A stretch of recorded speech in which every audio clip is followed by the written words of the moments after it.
అందరికీ నమస్కారం. Welcome to Varahi news. నేను మీ వరప్రసాద్. సో మూడో జాబితా గత వారం రోజుల నుంచి కూడా పోస్ట్ పోన్ అవ్వుకుంటూ వైఎస్ఆర్సీపీ మూడో జాబితా అయితే విడుదలవడం జరిగింది. సో విడుదలైన తర్వాత దీని మీద పెద్ద చర్చ. మొదటి 2 విడతల్లో రాని వాళ్ళు ఈ విడతలో వస్తుందని ఆశపడ్డారు. ఈ విడతలో కూడా రాలేదు. ప్రధానంగా గుడ్డు మంత్రికి ఎక్కడా కూడా ఇప్పటివరకు సీట్ కన్ఫర్మ్ చేయలేదు. 3 విడతల్లో కూడా ఆయనకి ఎక్కడా సీట్ రాని పరిస్థితి. మరి ఇంకేమన్నా విడతల వారీగా మరికొన్ని సీట్లు ప్రకటించే టైంలో ఏమన్నా అమర్నాథ్కి వస్తుందా గుడ్డు మంత్రి గారికి, లేదంటే అసలు ఆయన్ని పూర్తిగా పక్కన పెట్టేస్తారనేది ప్రశ్న. సరే, ఈ అంశాన్ని పక్కన పెడితే ఈరోజు మూడో విడత తరువాత దాదాపుగా ఇప్పటి వరకు వైఎస్ఆర్సీపీ డిక్లేర్ చేసిన సీట్లు 50 అసెంబ్లీ సీట్లని, అలాగే 9 లోక్సభ స్థానాలని క్లారిఫై చేసేసింది. ఇన్ఛార్జీలను మారుస్తూ సమన్వయకర్తలు పెడుతూ ఇక ఆల్మోస్ట్ వాళ్లే సిట్టింగ్ క్యాండిడేట్లుగా మనకు తెలుస్తూ ఉంది. అయితే ఇక్కడ వైఎస్ఆర్సీపీ చేస్తున్న ప్రచారం ఏంటి అంటే, బీసీలకు పెద్దపేట వేస్తూ ఉన్నాము, అణగారిన వర్గాల్ని ఈసారి రాజకీయాల్లో అగ్రకులాల గతంలో ఎక్కడైతే అగ్రకులాలు నిలబడినాయో ఆ స్థానాల్లో బీసీలని, ఎస్సీ ఎస్టీలని నిలబెడతా ఉన్నాం, మైనార్టీలు నిలబెడతా ఉన్నాం అని చెప్పి పెద్ద ఎత్తున ప్రచారం చేసుకుంటా ఉన్నారు. ఇక్కడ నాకు అర్థం కాని ప్రశ్న ఏంటి అంటే, నిజంగా వీళ్ళు అన్ని సామాజిక వర్గాలకి న్యాయం చేస్తున్నట్లే అయితే కొత్త వాళ్ళకి ఎందుకు అవకాశం ఇవ్వాలా? వీళ్ళు చెప్పుకుంటున్న బీసీని ఏదైతే బీసీ సామాజిక వర్గాలు ఉన్నాయో వాటికి న్యాయం చేస్తూ ఉన్నాము, న్యాయపరంగా బీసీలకు ఎక్కువ సీట్లు ఇచ్చామని చెప్తా ఉన్నారు. మీరు ఎక్కువ సీట్లు ఇచ్చింది ఎవరికి ఇచ్చారు? జగన్మోహన్ రెడ్డి గారు. ఇప్పుడున్న మంత్రుల్లో, ఎమ్మెల్యేలో వాళ్ళ కుటుంబీకులకే కదా మీరు సీట్లు ఇచ్చింది. మరి ఆ కుటుంబాలకు సీట్లు ఇచ్చినంత మాత్రాన ఆ సామాజిక వర్గాలకి న్యాయం ఎక్కడ జరుగుతుంది?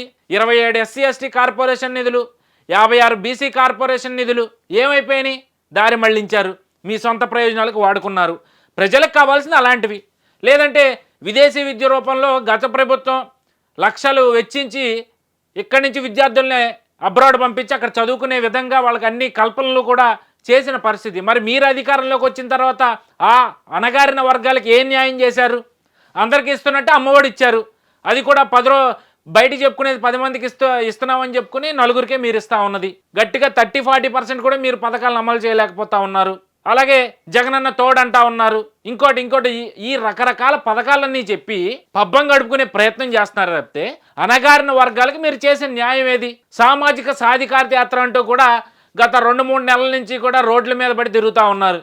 ఎక్కడైనా ప్రజలు ఆదరిస్తూ ఉన్నారా? మీ సభలకు జనం రావట్లేదని చెప్పి అన్ని మీడియాలు చూపిస్తూ ఉంటే దాని నుంచి డైవర్ట్ చేయడానికి అంగన్వాడీలను, లేదంటే డ్వాక్రా మహిళలను, వాలంటీర్లను పెట్టి అక్కడున్న లోకల్లో పథకాలు తీసుకునే ప్రజలను భయపెట్టి మీ సభలకు తీసుకొస్తా ఉన్నారు. అంత మాత్రానికి మీ సభలు సక్సెస్ అయిపోయిందని చెప్పి ఈరోజు మీ పేపర్లో వేసుకుంటా ఉన్నారు. నిజంగా సామాజిక సాధికారత అంటే ఏంటి? ఒకే కుటుంబానికి సీట్లు ఇచ్చినంత మాత్రం ఈరోజు మన మూడో విడతలోనే చూసుకుందాం. బొత్స సత్యనారాయణ ఆల్రెడీ మంత్రిగా ఉన్నారు. ఆవిడ భార్యకి విశాఖపట్నం ఎంపీగా పోటీ చేసే అవకాశం వచ్చింది. అంటే ఒక పక్క భర్త, ఇంకో పక్కన భార్య, వీళ్ళిద్దరే ఆ బీసీ సామాజిక వర్గంలో ఉన్న నాయకులా, లేదంటే ఆ బీసీ సామాజిక వర్గం మొత్తానికి కూడా వీళ్లే ప్రతినిధులా?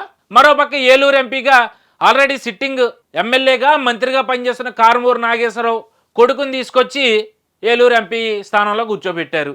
ఈ ఎన్నికల్లో ఆయనే పోటీ అని ఉన్న కోటగిరి శ్రీధర్, ఆయన కూడా బీసీఏ కదా, ఆయన పక్కన పెట్టేశారు.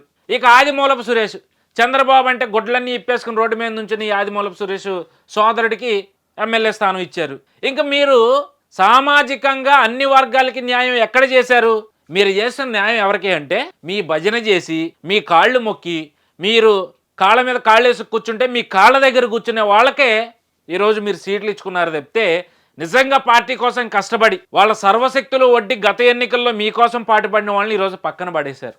దానికి ఎన్నో ఉదాహరణలు నేను మీకు ఎగ్జాంపుల్స్ కూడా చెప్పాల్సిన అవసరం లేదు, ఎందుకంటే కళ్ళకు కట్టినట్టు కనిపిస్తూ ఉంది. ఈరోజు రాజ్యసభ ఇచ్చేసాము, లేదంటే పార్లమెంట్ సీట్ ఇచ్చేసాము, ఎమ్మెల్యే సీట్ ఇచ్చేసామంటే న్యాయం జరిగిపోతుందా? మరి జగన్మోహన్ రెడ్డికి సలహాలు ఇచ్చే సచ్చు సన్నాసులు ఎవరు నాకైతే తెలియదు, కానీ కనీసం జగన్మోహన్ రెడ్డి కన్నా మైండ్ ఉందా పోయిందా అనేది ఒక్కసారి రాష్ట్ర ప్రజలు ఆలోచించండి. సామాజిక సాధికారత అంటే ప్రతి కులం తమ కులంలో ఉన్న వాళ్ళని అభివృద్ధి పదంలో ముందుకు తీసుకెళ్ళగాలి. ఒక అడుగు ముందుకేస్తున్నామంటే ఆ అడుగు ఖచ్చితంగా మీ భావితరాల భవిష్యత్తు బాగుండే విధంగా ఆ అభివృద్ధి అనేది జరగాలి. అంతేగాని ఈరోజు రూపాయి ఇచ్చేశారు, లేదంటే చెబుతున్నారు ఆ రూపాయే మన భవిష్యత్తును బాగు చేస్తుంది అనుకోవడం మాత్రం ఖచ్చితంగా అది మూర్ఖపు చర్యగానే నేను భావిస్తాను. అండ్ మీ అందరికి కూడా తెలుసు, ఈరోజు 50 స్థానాల్లో దాదాపుగా 20-30 స్థానాల్లో బీసీ, ఎస్సీ, ఎస్టీ, మైనార్టీ వర్గాలకు సీట్లు ఇచ్చామని చెప్పుకుంటున్న జగన్మోహన్ రెడ్డి వాళ్ళకి కావాల్సిన సీట్లు కాదయ్యా, మాకు కావాల్సింది సీట్లు కాదు, మాకు కావాల్సింది అభివృద్ధి, మాకు కావాల్సింది షెడ్యూల్ ప్రకారం, రాజ్యాంగం ప్రకారం మాకు ఏవైతే హక్కులు ఉన్నాయో అవి మాకు కావాలి అని చెప్పి ఈరోజు అణగారిన వర్గాలన్నీ కూడా అడుగుతూ ఉన్నాయి. దానికి మీ దగ్గర సమాధానం లేక ఇలా సీట్ల పేరు చెప్పుకుని పబ్బం గడుపుకుంటూ టైంపాస్ చేయాలనే ప్రయత్నం తప్పితే నిజంగా ఏ సామాజిక వర్గం పట్ల కూడా వైఎస్ఆర్సీపీ నాయకులకు కానీ ఆ పార్టీ అధిష్టానానికి కానీ చిత్తశుద్ధి లేదు అనడానికి ఇప్పుడు వరకు రిలీజ్ చేసిన 50 సీట్లు కావచ్చు, ఈ 4.5 ఏళ్ళ 5 ఏళ్ల కాలంలో జగన్మోహన్ రెడ్డి చేసిన పరిపాలనే దీనికి అత్యంత పర్ఫెక్ట్ ఉదాహరణ అని చెప్పి అయితే ఈ సందర్భంగా చెప్తా ఉన్నా.